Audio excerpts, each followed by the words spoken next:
उद्योग की स्थापना होगी तो हम लोग एक रास्ता तैयार होगा, हमें अवसर मिलेगा। लेकिन आज 100 साल के बाद भी परिस्थितियां हमारी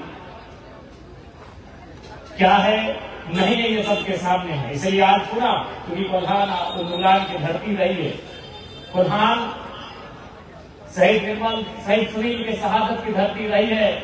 एक लंबी संघर्ष और शहादत की दास्तान को कोल्हान की मिट्टी में देखा है।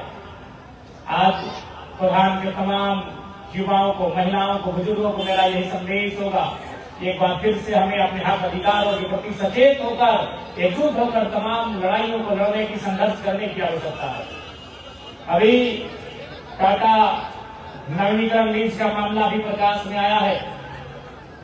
चूंकि वर्तमान में हम झारखंड के सर्वोच्च सदन विधानसभा का मेंबर हैं, एक एमएलए चुनकर आए हैं, तो निसंदेह जो टाटा नवीनीकरण लीज का मामला है इसे सदन के पटल पर रखा जाएगा और वहां जो जांच कमेटी बनी है उनसे उन्हें ये हिदायत अध्यक्ष के महोदय के द्वारा दिया जाए, मुख्यमंत्री के महोदय द्वारा दिया जाए कि आखिर जिन लोगों ने जमीन देने का काम किया था, जब भी किसी उद्योग की स्थापना होती है तो 5 चीजें इंपॉर्टेंट होती है, जिनमें 2 चीज बहुत महत्वपूर्ण होती है, एक जमीन और दूसरा पूंजी।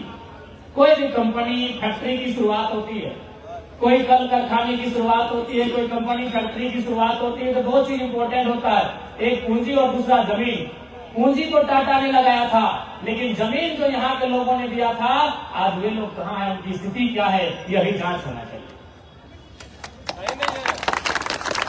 और क्योंकि टाटा को झारखंड वासियों ने 1-2 नहीं पूरे 15,000 एकड़ जमीन लेने का काम किया था और आज लोग कहते हैं कि मात्र 3,000 एकड़ जमीन पर ही निर्माण का काम हुआ है, तो बाकी 12,000 एकड़ जमीन हमने क्रिकेट का मैदान खोलने के लिए नहीं दिया है।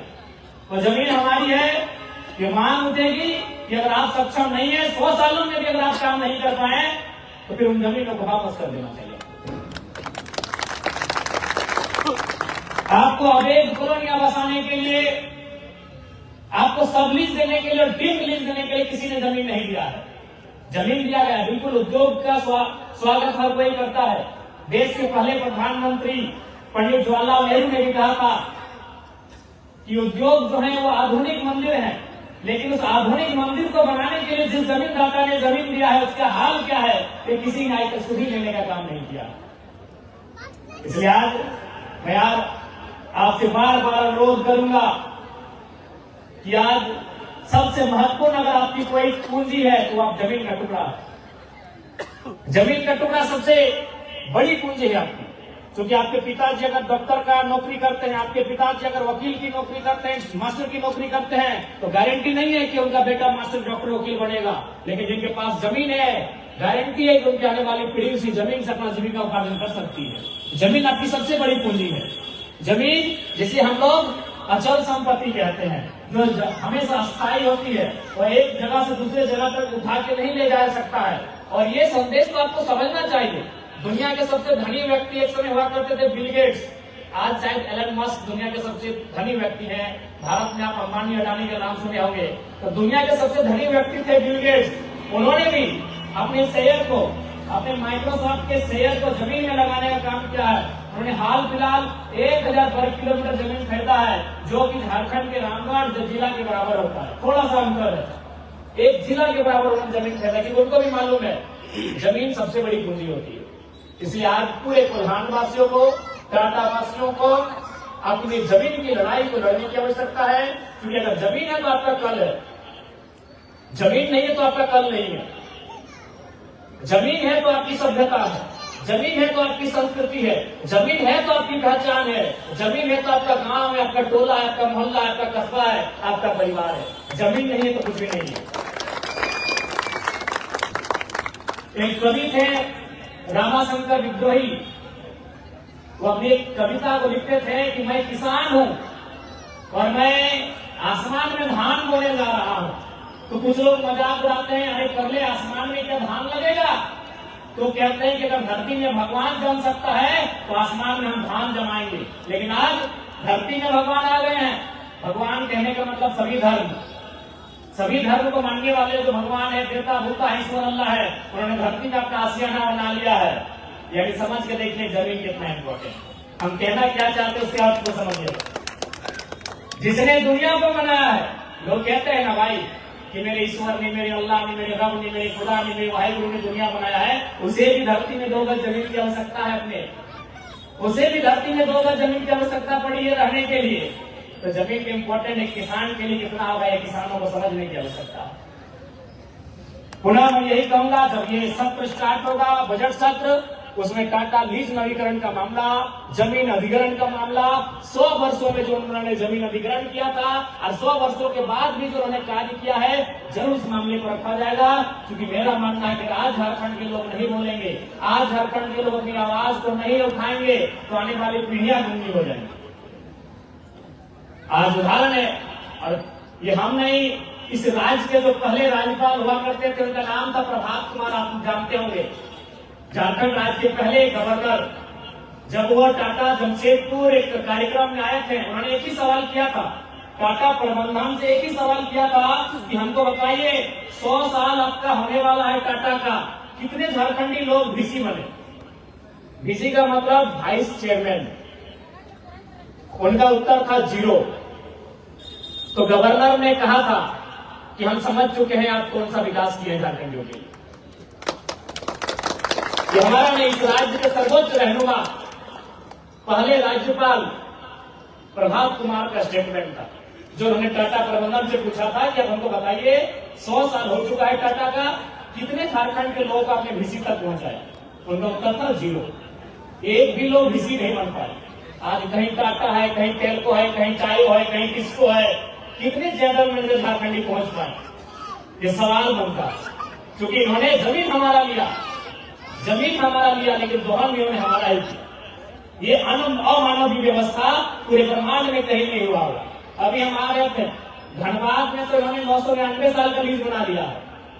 अरे अंग्रेजों की ईस्ट इंडिया कंपनी ने भी इतना बुरा काम नहीं किया होगा।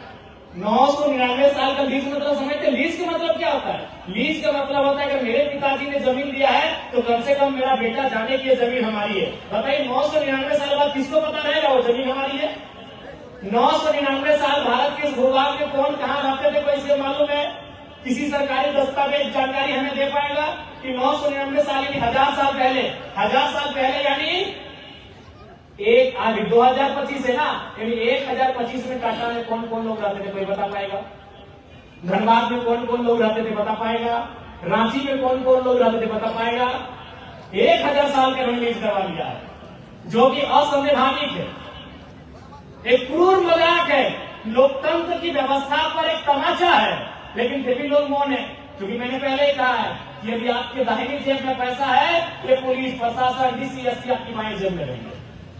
लोकतंत्र के मुंह पे जोरदार तमाचा है 999 साल का लीज।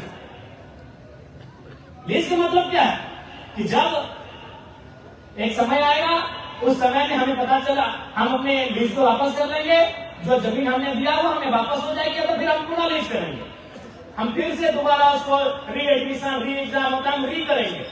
लेकिन 999 साल किसको पता चलेगा 999 साल के बाद कि हमारे बाबा ने दिया था, कि बाबा के बाबा के बाबा के बाबा ने दिया था? ये गंदा मजाक हो रहा है झारखंड में, ये अमानवीय व्यवस्थाएं हो रही है झारखंड में। इस प्रकार से लगातार झारखंड वासियों के यहाँ दोहन किया जा रहा है। इसलिए मैं आपको ये विश्वास दिला के जाता हूं, क्योंकि आज ये सेंसिटिव मामला है, टाटा पे बात करना एक संवेदनशील मामला है। इसलिए संवेदनशील मामला है कि रतिलाल महतो को हमने खोते हुए देखा है और धनबाद में सत्यनाथ महतो की हत्या को हमने होते हुए देखा है। किसने? जिसमें टाटा का रोल है। मुझे कहीं डर नहीं लगता है बोलने में। हो सके बंबई में जो टाटा के मैन ओनर है उनको पता है या नहीं, मुझे नहीं मालूम, लेकिन मुझे बोलने में कहीं डर नहीं लगता है, क्योंकि टाटा एक संवेदनशील मामला है।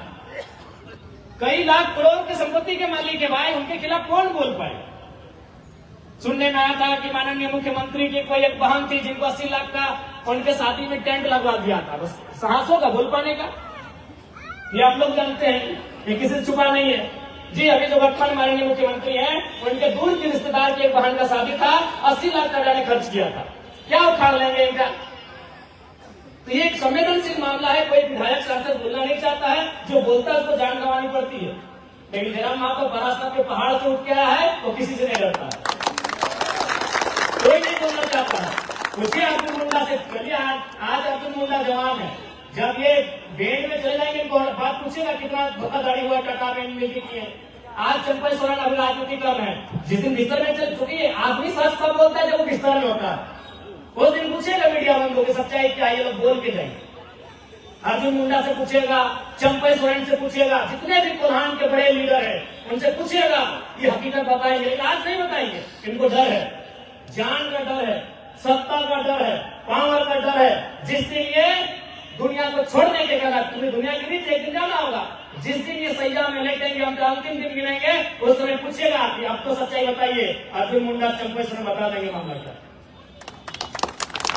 इसलिए आपको आश्वस्त करते हैं, जब सदन चलेगा इस मामले को, चूंकि ये गंभीर मामला है, ये बहुत ही संवेदनशील मामला है कि जमीन हमने आपको काम के लिए दिया था, अगर आप काम करने में सक्षम नहीं है जमीन वापस कीजिए। अब एक कॉलोनी बसाने के लिए किसी ने जमीन नहीं दिया, लोग इस बात को स्पष्ट करना चाहेंगे।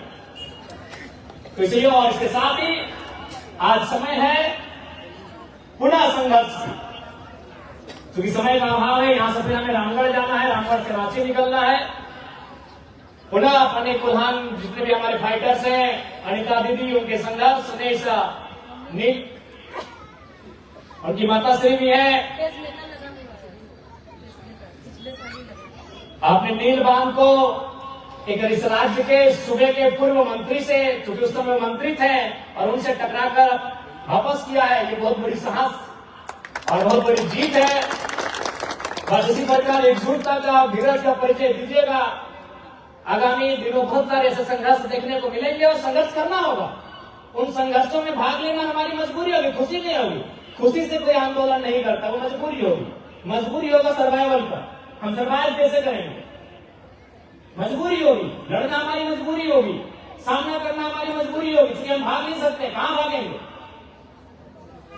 हम टाटा तो दुनिया में फला फुला है, 20 लाख करोड़ की संपत्ति का मालिक है। वो कनाडा जा शिफ्ट हो सकता है, वो रसिया शिफ्ट हो सकता है, वो लंदन शिफ्ट हो सकता है। ये जमशेदपुर के लोग कहां शिफ्ट होंगे? कहीं शिफ्ट नहीं हो सकते। आपको भाग नहीं सकते हैं, आपको सामना करना होगा, आपको संघर्ष करना होगा, आपको लड़ना होगा। इसके लिए आप तैयार रहेंगे। पुनः आप सभी को जोहार, धन्यवाद।